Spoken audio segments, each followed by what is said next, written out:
инфляция деген нерсе пайда болду. Мурда мындай жок эле. Абдрасулов Бөкөнбай Султанович 1952 жылы Ош облусунун Алай районундагы Гүлчө айылында туулган. 1975 жылы Фрунзедеги политехникалык институтун аяктаган. Жалал-Абад шаарындагы автоагрегаттык заводдо инженер-конструктордон баштап конструктордук бюронун начальниги, башкы конструктор, башкы технолог, башкы инженер жана заводдун директору деген кызматтарда дээрлик 26 жыл кызмат кылган. 10 жылдай Жалал-Абад мэриясынын өнөр жай бөлүмүн жетектеп, кийин Жалал-Абад облусунун губернаторунун кеңешчиси болгон. Учурда Бишкектеги Дастан физприбор заводунда инженер-технолог болуп иштейт. Акыркы 30 жыл эгемендиктин ичинде Кыргыз мамлекетинин экономикасы эмне себептен өнүкпөй жатканына, кандай себептер бар экенине жана Кыргызстандын улуттук экономикасынын кантип түптөлүшүн жана анын максаттары боюнча төмөнкү маселелерге токтолду. Саламатсыздарбы, урматтуу кыргыз элим? Bir нече күндөн кийин Кыргызстандын эгемендүүлүккө жетип суверенитет алганынын 30 жылдыгын белгилеген турабыз. Бирок 30 жыл деген бул бир муундук жашы да. Ошондон бери Кыргызстан кыйналып келе жатат, эли кыйналып келе жатат. Экономикасы бар болду, болгон экономикасы жок болду. Миллиондогон ашык адам жумушсуз тентип кетти дүйнөгө, каражанын багыш үчүн. Ошол жумушсуздукка тикелей байланышкан жакырчылык пайда болду. Биздин бийлик өзүнүн өнүгүү жолун таба албады. Менин оюмча издеген деле жок. Алар мына өзүңүз жакшы билесиз, 2 кылымдай Россия империясы менен кийин Россия кошо кирген Советтер Союзу менен кошо жашап жүрүп, дайыма жалтак болуп, Москваны карап, ушундай бир психология жаралып калганда, элде деле, бийликте деле. Биз эч кандай экономиканын жаңы моделин издебей эле Россия түшкөн жолго артынан эле кошо ээрчип кирип кеттик. Рынок экономикасы бул калктын чакан гана бөлүгүнүн кызыкчылыгына жооп берген, алардын баюусун гана көздөгөн экономика экен. Бул рынок экономикасы менен кошо жанагындай инфляция деген нерсе пайда болду. Мурда мындай жок эле, жумушсуздук деген да жок эле. Совет мезгилинде 3 ай иштебеген адамды муну тунеядец деп аны жоопко тартчу. Жумуш бардык жерде жетишчү болчу. Бизге белгисиз мынандай бир негативный көрүнүштөр пайда болду. Жумушсуздук, инфляция, коррупция, анан кийин жанагы элдин менталитетине каршы келген ачкөздүк, баюу, ошого окшогон мындай бир терс неме келди да. Кыргызда билесиз, кыргыз жанагы жарды жалсысын таштабай, такыр эле болбой калса алачык тигип, 1-2 жандык мал берип аларды ала жүрчү. Азыр эл турмак мамлекет карабай койду. Таптакыр.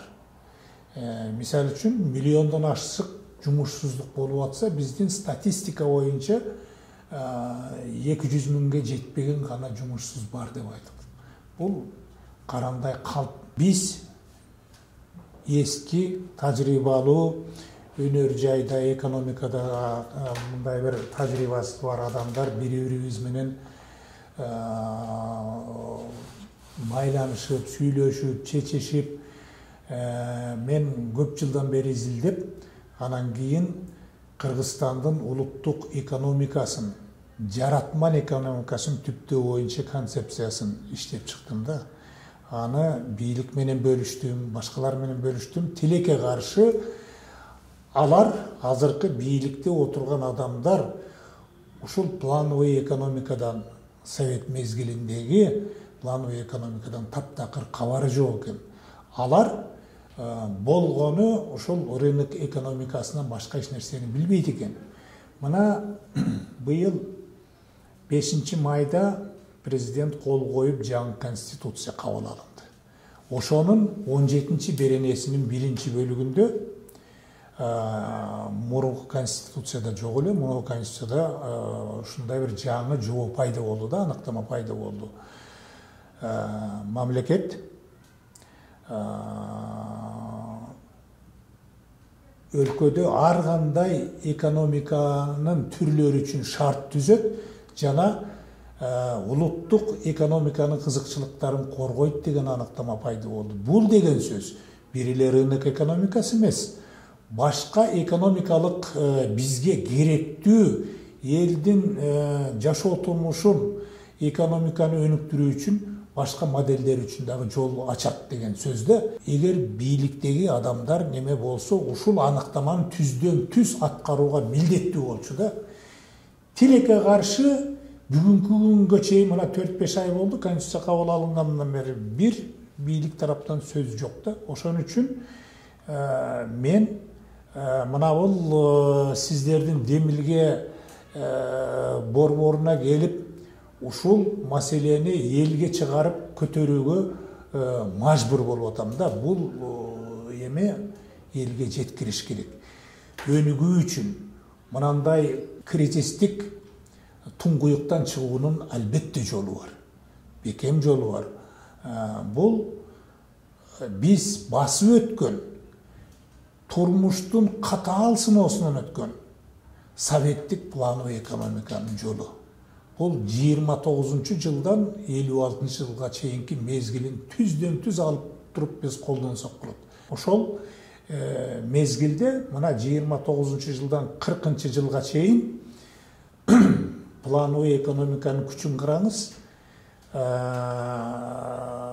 Мурдагы артта калган агрардык Россия империясын аны бүткүл Европанын экономикасына таянган фашисттик Германиянын экономикасына теңтайлаш кылып, аны улуу атамекендик согуштан жеңип чыгууга өбөлгө түздү. Экинчи, ошол эле плановый экономиканын күчү менен согуш маалында 2,5 миңден ашык ишкананы биздин СССРдин батыш жактарынан чыгыш жактарына көчүрүп, жөн эле көчүрбөстөн аларды жанагындай согуш рельсине которуп, одновременно профилин өзгөртүп деген сөз да. 3-4 айдын ичинде ошол 40-жылкы берген ички дүң продукцияны берген. Бул экинчи феномен.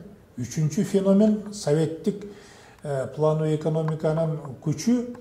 Бул 46-жылдан 50-жылга чейин эл чарбасын кайра калыбына келтирүү 5 жылдыгы болуп, ошол эми карап турсаңыз, ошол мезгилде жанагындай ядролук жарыша куралдануу болуп, биздин өлкөдө ошол атом бомбасын кошо түзүү үчүн бир согуштукка кеткен чыгымдар болгон. Аны кошо көтөрүп, биринчиден, экинчиден 46-жылдан баштап туруп жарыша куралдануу башталып, анын чыгымдарын да кошо көтөрүп, 5 жыл эмес 4 жылдын ичинде Советтер Союзунун эл чарбасы калыбына келип, ошол эле 40-жылдагы берген дүң продукцияны берип калган да. Мынакей көрүңүз. Андан башка дагы бир феномен, мына согуштан кийин дагы бир айта кете турган нерселер бар. 56-жылга чейин согуштан кийин элге керектүү товарлардын баалары 4 жолу кескин түрдө төмөндөгөн, арзандаган. Ошол эле учурда айлык акылар 4 жолу жогорулаган. Аралаш экономика деген экономикалык категория бар дүнүйөлүк немеде. Плановый экономика, рыночный экономика, аралаш экономика деген. Аралаш экономика деген бул курамында плановый экономика жана рыночный экономика жана башка моделдер бирге катышкан экономиканын мындай бир немеси да, синтези. Ошонун ичинде бизге пландуу экономика, аралаш экономиканын негизги жана ажырагыс компоненти болуп салынат неме болот да. Плановый экономика менен рыночный экономика бири-бирине каршы келбейт. Her bir modelдің özünün ordu var. Gerek bolsa alar birinin kemçiligini ekинчisi толуктап, özara жоюп неме кылып турат. Мына 56-жылдан кийин бизде советтик плановый экономикада рыноктук экономиканын немелери бар эле, элементтери бар эле. Ошонун баары жоюлуп кеткен. Бул жанагындай старательский промыслдер болуп калат эле, промышленный промыслдер, артелдер, алар жоюлуп кеткен дагы. Только ушул плановый экономика гана калган. Эгер моноэкономика болсо, бул сөзсүз түрдө анын мындай бир кемчиликтери болот да. Эгер жанагы эле плановый экономика болсо, биринчиден ал бардык чөйрөнү камтый албайт дагы, товардык дефицит пайда болот. Жетишпегендик болот. Ошого окшогон нерсени мынау рынок экономикасы толтуруп турат эле да. Өкмөткө барсаң деле, Минэкономикага барсаң деле, Минфинге барсаң деле, ошолордун структураларында бир 100дөн ашык адам отурат, ГЧП деп. Бирок биздин өлкөдө бир ГЧПнын бир объектиси жок, түзүлгөн. Көрдүңүзбү? Искусственный мындай бир нерсе да, ушуга окшогон нерселерден арылышыбыз керек. Пландуу экономика, рыноктук экономикалык моделдер бирге катышкан инклюзивдүү аралаш экономика моделине токтоосуз өтүү зарыл жана аны кыска мөөнөттө ишке ашыруу толук мүмкүн экени боюнча төмөнкүчө пикирин билдирди. Экономика деген маселе бул өтө чоң маселе. Аны бир эле мынандай бир кеп салганда аны бүтүрүп жиберүү мүмкүн эмес. Биз ошол рынок экономиканын бүлүндүргүч мүнөздөгү касиеттерине кичине токтолдук. Жанагы пландуу экономиканын жаратман мүнөздөгү касиеттерине кичине токтолдук. Мына рынок экономикасы биздин элдин менталитетине, анын улуттук иденттүүлүгүнө да туура келбейт экен да. Бул чистый эле жанагы таза экономикалык эле категория эмес. Бул ушул жагынан да туура келбейт экен. Билесиздер, элдин арасында жанагындай бири-бирине жардам берип, жанагындай ашардык ыкмалар бар. Андан башка мына кече жакын деле мамлекеттен озуп биринчи кезекте мына Баткенге эл өзү жардам берди. Бул факты. Бул да биздин улуттук иденттүүлүгүбүз, өзара жардамдашуу, каралашуу, мамлекеттен ошондой нерселерди өндүрүү, алуу, бул жанагындай формализация этип, мына до сих пор өткөндө эле жогорку кеңеш карады.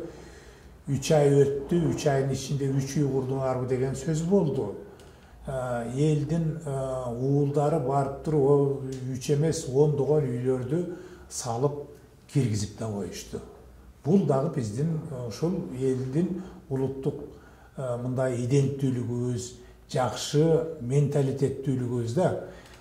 Пландуу экономикадагы ошол биздин улуттук иденттүүлүгүбүзгө туура келет да. Пландуу экономикада бул элге жалпы текши кызмат кылып, элдин арасында бири-бирин көрө албастык, жанагындай эгоизм, байып кетүү деген нерсе жок эле да. Бул дагы ушул бир элдин менталитетин бузган бүлүндүргүч киши болду да. Мына көчөдө көрүп атабыз, Кыргызда кайыр сураган адам жок эле да. Бул өтө уят эле. Бул ошол элге, ошол жерге, ошол урууга намысына тийген уят нерсе эле. Азыр уялбайт. Муну кадимкидей эле кесип кылып алышты да. Муну бийлик аны байкаган да жок, башка да кылган жок. Ошону атайын министерстволор бар, социалдык коргоо дегендей мындай деген нерселер бар да. Алар өздөрүнүн түз функцияларын аткарбай атат да. Ушуга окшогон мындай бир көп, мындай бир көйгөйлөр бар да. Биз ушул Кыргыздын алдыңкылары, жакшы түшүнүктүү адамдары, активдүү адамдары биригип, ошол коомдук жаратман кыймылын түптөп, өзүнүн демилгеси менен, активдүүлүгү менен, бийлик менен бирге ушул өлкөнүн экономикалык абалын оңдоого ушул бир өзүбүздүн салымыбызды кошушубуз керек деген ойдомун да. Биздин кыргыз жериндей жер жок, бейиштин төрүндөй жер. Элибиз дагы кеңпейил эл, чыдамдуу, сабырдуу, баарыбыз биригип, бийлик менен бирге, мен ойлоймун, ушул өзүбүздүн экономикабызды оңдоп, туура нукка салып, жаратмандык нукка салып, эң аягында элдин бакубат жашоосун камсыздоого биздин кудуретибиз жетет деп мен ишенемин. Мамлекеттин атын алып жүргөн кыргыз эли мамлекеттүүлүктүн кармап турган ушул мамлекет устундары болгон мамлекеттик саясий түзүлүштү, анын экономикасын жана идеологиясын баарын бириктирип, мындай бир нукта, бир багытта өнүктүрүүгө ушул кемеңгер элдин акылы дагы, кудурети дагы жетет го деген ишеничтемин.